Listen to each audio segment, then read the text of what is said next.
Hello everyone, welcome back to my channel. ఎలా ఉన్నారు అందరూ? ఎగ్జామ్ అయిపోయిన తర్వాత ఐ డింట్ కేమ్ అంటే నేను ఒక ప్రాపర్ వీడియోతో మీ ముందుకు రాలేదు, మాట్లాడలేదు. అందుకే ఈ వీడియోతోటి మీతో మాట్లాడదామని వచ్చాను. So this is the faceless video కాబట్టి don't focus on the video, just focus on the audio. అయితే నేను ఏం మాట్లాడుతున్నానో దాని మీద కాన్సన్ట్రేట్ చేయండి. సో ఈరోజు ప్రిలిమినరీ కీ అనేది రిలీజ్ అయ్యింది. ఎంతమంది చూసుకున్నారో, ఎన్ని మార్క్స్ వచ్చాయో జస్ట్ కామెంట్ చేయండి. I want to congratulate each and every one. ఎవరైతే హయ్యెస్ట్ స్కోర్ చేశారో కంగ్రాచులేషన్స్ టు దెమ్, అండ్ ఎవరైతే లో స్కోర్ చేశారో those are not satisfied, please ఇప్పుడే బాధపడకండి. ఎందుకంటే this is not the end, ఓకేనా? This is the only first step. So ఈ మార్క్స్కి అంటే మీకు వచ్చిన మార్క్స్కి జాబ్ రాదు అని మట్టుకు డిసైడ్ అవ్వకండి. ఎందుకంటే ఇంకా చాలా ప్రాసెస్ ఉంది ఈ ఫైనల్ మార్క్స్ డిక్లేర్ అవ్వడానికి. ఎందుకంటే మనం ఎగ్జామ్ రాసింది సిబిటి అంటే కంప్యూటర్ బేస్డ్ టెస్ట్, ఓఎంఆర్ కాదు. ఇంతకుముందు ఓఎంఆర్ తోటి ఓఎంఆర్ షీట్తో రాసే వాళ్ళం కాబట్టి ఒకటే షిఫ్ట్లో అందరికీ ఎగ్జామ్ అయిపోయేది. సో ఇవే ఫైనల్ మార్క్స్ అయ్యేవి. కానీ ఇప్పుడు సిబిటి ద్వారా అంటే కంప్యూటర్ బేస్డ్ ద్వారా రాసాం కాబట్టి దట్ టూ షిఫ్ట్స్ రాసాం. సో దీని ఫస్ట్ అంటే ఒక పేపర్ ఈజీగా ఉంటుంది, ఒక పేపర్ హార్డ్గా ఉంటుంది. 2 షిఫ్ట్స్లో అయ్యింది కాబట్టి ఫస్ట్ దీన్ని నార్మలైజేషన్ చేస్తారు, ఓకేనా? నార్మలైజేషన్ చేసిన తర్వాత ఎవరికైతే ఏమంటారు వెయిటేజ్ మార్క్స్ వస్తాయో ఆ మార్క్స్ యాడ్ అయిన తర్వాత and according to the zonal wise, ఓకేనా? Zonal wise, caste wise, reservation, వేకెన్సీస్ని బట్టి వీటన్నిటిని బట్టి పర్సంటేజ్ అంటే ఓబీసీకి, జనరల్కి, ఎస్సీ ఎస్టీకి కూడా రిజర్వేషన్ అనేది డిఫరెంట్గా ఉంటుంది. పర్సంటేజ్ తీస్తారు. అవన్నీ తీసిన తర్వాత ఏవైతే మీకు ఫైనల్ మార్క్స్ వస్తాయో దట్ ఈస్ ద ఫైనల్, ఓకేనా? సో ఈ మార్క్స్ ఫైనల్ కాదు కాబట్టి don't be worry. And last battle వరకు ఫైట్ చేయకముందే సో మీరు గివ్ అప్ అవ్వకండి. నాకు జాబ్ రాదు అన్న ఫీలింగ్లో మట్టుకు ఉండకండి. సో డోంట్ థింక్ నెగిటివ్గా ఆలోచిస్తే నెగిటివే అట్రాక్ట్ అవుతుంది. పాజిటివ్గా ఆలోచిస్తే పాజిటివే అట్రాక్ట్ అవుతుంది. ఏమవుతుంది చెప్పండి? పాజిటివ్ చేస్తే మంచి అవుతుంది. కాకపోతే next time we will see, మనకి ఇంకా మోటివేషన్ వస్తుంది. అదే నెగిటివ్ అయితే అన్నీ చెడువే జరుగుతుంది. కాబట్టి నెగిటివ్గా ఆలోచించకండి, ఓకేనా? And this one thing I want to say that. And tension కూడా పడకండి, ఓకే? నేను ఇగో hard work always pays, okay? ఎవరు హార్డ్ వర్క్ చేస్తారో అది డెఫినెట్లీ మనకి వర్తిస్తుంది.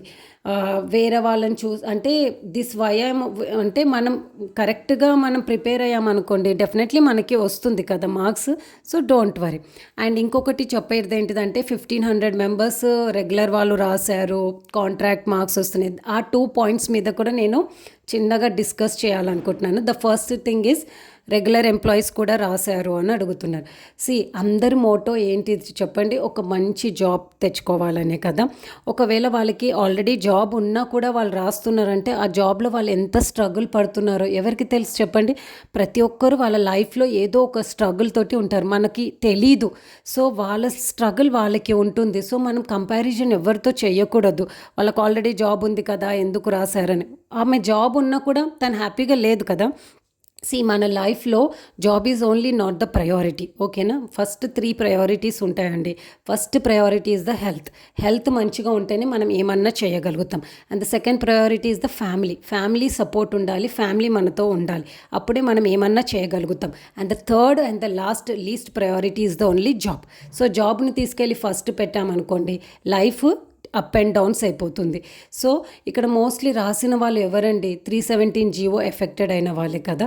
సో వాళ్ళు ఒక ఫ్యామిలీని వదిలేసి ఒక ప్లేస్కి వదిలేసి వేరే దగ్గర వెళ్ళి చెయ్యాలి అని అంటే చాలా కష్టం. అది ఎవరు స్ట్రగుల్ అవుతున్నారో వాళ్ళకే తెలుస్తుంది. లేకపోతే ఇంత ఎక్స్పీరియన్స్ పెట్టుకొని అంటే మనము గవర్నమెంట్ జాబ్లో 1 డే ఏందండి 1 మినిట్ ముందు జాయిన్ అయినా కూడా దాని సీనియారిటీ కిందకి లెక్కేస్తారు. సో అలాంటి సీనియారిటీని కూడా వదిలేసుకొని వాళ్ళు రాస్తున్నారని అంటే వాళ్ళు ఎంత స్ట్రగుల్ అవుతే అదంతా సాక్రిఫైస్ చేస్తారు. సో రెగ్యులర్ జాబ్స్ వాళ్ళు చేస్తున్నారని చెప్పకండి. ఎవరి స్ట్రగుల్ వాళ్ళకు ఉంటుంది. అండ్ సెకండ్ థింగ్ ఏంటిది? కాంట్రాక్ట్ జాబ్ వాళ్ళకి వెయిటేజ్ వస్తుంది అని మీరే ఆలోచించండి. 2011లో జాబ్స్ పడితే మళ్ళీ 21లో పడ్డది. పడ్డది. అంటే 2011 నుంచి 21 వరకు ఎవరైతే బయటికి వచ్చారో వాళ్ళందరూ లూజే కదండి. అంటే they loss their 10 years of services, experience కూడా. సర్వీస్ పోయిందనుకోండి, ఎక్స్పీరియన్స్ కాదు. సో వాళ్ళకి ఏ జాబ్స్ లేక వాళ్ళు కాంట్రాక్ట్లోగా గవర్నమెంట్ సర్వీస్లో కాంట్రాక్ట్ జాబ్ సర్వీస్ ఇచ్చారండి. ఇప్పుడు వాళ్ళు ఒకవేళ వాళ్ళ ఎవరైతే కాంట్రాక్ట్ జాబ్స్ యాడ్ అయ్యి వాళ్ళ సర్వీస్లో వస్తున్నారో వాళ్ళకి హార్డ్లీ 10 to 15 years సర్వీస్ ఉంటుంది, అంతకంటే ఎక్కువగా ఉండదు. సో ఇప్పుడు కాకపోతే ఇంకా వాళ్ళకి ఇంకెప్పుడు జాబ్స్ వస్తాయి చెప్పండి. వాళ్ళ గురించి కూడా కొంచెం ఆలోచించండి. ఇప్పుడు రాసిన వాళ్ళందరూ మోస్ట్లీ నాకు తెలిసిన వాళ్ళు ఫ్రెషర్సే ఉంటారు. ఎందుకంటే ఆల్రెడీ 21లోనే చాలామంది జాబ్స్ తెచ్చేసుకున్నారు, 24th కూడా వచ్చేసింది.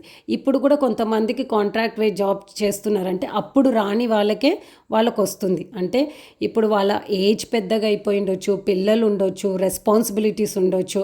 ఈ ఏజ్లో వాళ్ళు చదవాలి, కొత్త వాటితోటి అంటే నాలెడ్జ్ని గెయిన్ చేసి మీతో అంటే ఎవరైతే ఫ్రెషర్స్ ఉన్నారో వాళ్ళతోటి కాంపిటేటివ్ చేయాలన్నా కూడా వాళ్ళకి కష్టమే కదా. So think like that. So ప్రతి మనిషి చెడ్డవాడు కాడు. ఇక్కడ వాళ్ళ స్ట్రగుల్స్, వాళ్ళ లైఫ్లో పడ్డ స్ట్రగుల్స్ వల్లనే వాళ్ళకు they will take all the decisions. So ఇక్కడ అందరూ యూనిక్, ఎవరి స్ట్రగుల్ వాళ్ళదే. హార్డ్ వర్క్ చేయండి, హార్డ్ వర్క్ ఆల్వేస్ పేస్. నువ్వు కష్టపడితే డెఫినెట్లీ నీకు జాబ్ వస్తుంది. అంతేకాని కాంట్రాక్ట్ వెయిటేజ్ మార్క్స్ వచ్చి యాడ్ అయిన వాళ్ళకి పోయింది, వీళ్ళు రాశారు కాబట్టి వీళ్ళు పోయిందని అలా అనుకోకండి. నువ్వు హార్డ్ వర్క్ చేసావా నీకు డెఫినెట్లీ వస్తుంది. అంతే, మన కష్టం మనకే ఉంటుంది, వేరే వాళ్ళు ఎవ్వరూ తీసుకోరు. ఓకేనా? ఇది కాకపోతే వేరేది. ఆ మోటివ్ తోటి, ఆ స్పిరిట్ తోటి ముందుకెళ్ళండి, అంతేకాని ఇంకేం లేదు. And one more thing, important preparation exam గురించి, పేపర్ గురించి last one is the paper నాకు తెలిసినంత వరకు చాలామందితో డిస్కస్ చేసింది అండ్ వాళ్ళు చెప్పిన ఆన్సర్స్కి వల్ల నాకు క్వశ్చన్ పేపర్ దొరకట్లేదండి. సో క్వశ్చన్ పేపర్ కనిపిస్తే if I find that I can tell it clearly. But ఆన్సర్స్ని చూస్తే కూడా మోస్ట్ ఆఫ్ ద సబ్జెక్ట్స్ నుంచే ఇచ్చారు, కాకపోతే ఇండైరెక్ట్ వేలో అడిగారు, డైరెక్ట్ వేలో అడగలేరు కాబట్టి అది కన్ఫ్యూజ్ అయింది. సో మీరు ఆ ఇండైరెక్ట్ వే క్వశ్చన్స్ని కూడా మీరు అర్థం చేసుకొని రాసే కెపాసిటీ మీకు ఎప్పుడు వస్తుంది? When you will have the grip on the subject, knowledge. ఓకేనా? నాలెడ్జ్ మీద, సబ్జెక్ట్ మీద గ్రిప్ ఉంటే you can write it of. MCQs మీదనే డిపెండ్ అయ్యి ఓన్లీ ప్రీవియస్ క్వశ్చన్ పేపర్స్ మీద డిపెండ్ అయితే we can't attempt that kind of questions. So అక్కడ ఇక్కడ ఎవరిది తప్పు లేదు, చెప్తున్నాను కదా. ఎవరు హార్డ్ వర్క్, ఎవరు ప్రిపేర్ అయ్యారో వాళ్ళ దాన్ని బట్టే వస్తుంది. సో నేనేం చెప్పాలనుకుంటున్నానంటే, ఇప్పుడు అయిపోయింది. Those are getting the jobs, congratulations to them. But those are not getting the job, feel అవ్వాల్సిన అవసరం లేదు. మీ మోటో ఓన్లీ గవర్నమెంట్ జాబ్ తెచ్చుకునేది ఉందంటే మీరు ఇప్పటి నుంచే ప్రిపరేషన్ అనేది స్టార్ట్ చేయండి. నోటిఫికేషన్ పడినప్పుడు మనము ఓన్లీ రివిజన్ చేయాలి, అంతే. ప్రిపరేషన్ చేయకూడదు. ప్రిపరేషన్ అనేది day 1 నుంచే ఉండాలి. నోటిఫికేషన్ పడిన తర్వాత రివిజన్ మాత్రమే చేయాలి. సో ఎంసీక్యూస్ మీద ఎప్పుడు depend, MCQs, previous question papers అవన్నీ రివిజన్ పర్పస్ కోసమే మనకు యూజ్ అవుతుంది తప్ప నాలెడ్జ్ గెయిన్ చేయడానికి యూజ్ కాదు. నాలెడ్జ్ అండ్ సబ్జెక్ట్ రావాలి అని అంటే మీరు కంటెంట్ని చదవడానికి ట్రై చేయాలి. అలాంటి బేస్డ్ అయిన వీడియోస్ని చూడాలి. అది చూడాలంటే స్టార్టింగ్ ఇప్పటి నుంచే చేస్తూ ఉండాలి. సో అన్మ్యారీడ్ వాళ్ళకైతే they will get a time to do everything. But ఎవరైతే మ్యారేజ్ అయ్యిందో, పిల్లలు ఉన్నారు, రెస్పాన్సిబిలిటీస్ ఉన్న వాళ్ళు అట్లీస్ట్ జాబ్ రాని వాళ్ళ గురించి అంటున్నా, ఒకవేళ రాకపోతే at least 1 hour me day to day లైఫ్లో 1/2 hour లేక 1 hour టైం తీసుకొని ఈచ్ డే ఒక్కొక్క టాపిక్ని అర్థం చేసుకోవడానికి ట్రై చేయండి. సో నెక్స్ట్ నోటిఫికేషన్ పడంగానే will definitely get a job. So notification పడుతుందా లేదా, ఇదే అంటున్నాను, నెగిటివ్గా ఆలోచించకండి.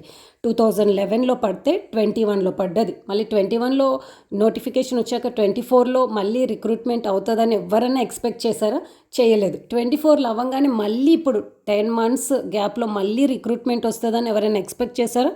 చేయలేదు. అలా ఏవైనా జరగవచ్చు, మిరాకిల్స్ హ్యాపెన్స్. ఓకేనా?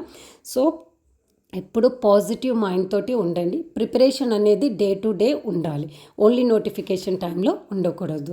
So these are the points I want to cover for you all. So ఇప్పుడు కూడా చెప్పేది ఏంటి అంటే be positive. Okay? So tension పడకండి, ఇది ఓన్లీ ఫస్ట్ స్టెప్. ఇంకా రాను చాలా స్టెప్స్ ఉన్నాయి. సో ఎవరికైతే క్వశ్చన్ పేపర్లో డౌట్స్ ఉన్నాయో వాళ్ళకి రెస్పాన్స్ షీట్ అనేది ఇచ్చారు, మీకు ఏమైనా డౌట్స్ ఉంటే మీ క్వశ్చన్ కరెక్ట్ అని అనిపిస్తే ఆ రెస్పాన్స్ షీట్ ఫిల్అప్ చేసి సబ్మిట్ చేయండి ర్యాషనల్తో సహా. అంటే మీరు కరెక్ట్ రాసిన answer they will ask rational, ఓకేనా. ఏ బుక్ ఏ రిఫరెన్స్ అనేది రాసి మీరు చూపిస్తే they will add the marks also, ఓకేనా. So that's about this video.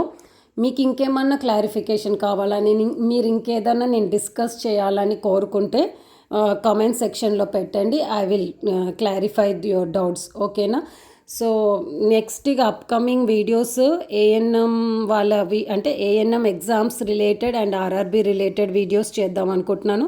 Other than that also నేను సబ్జెక్ట్ వైజ్గా కూడా కొన్ని వీడియోస్ పెట్టాలని అనుకుంటున్నాను. Those who are interested, please watch my video and stay tuned or connect with my channel. So మీకు ఎలాంటి subject మీద కూడా మీకు ఎక్స్ప్లెనేషన్ కావాలన్నా కూడా కామెంట్ సెక్షన్లో పెట్టండి, నేను వాటి మీద కూడా వీడియోస్ తీసుకొస్తాను. సో ఈ రోజు వీడియో నెక్స్ట్ వీడియో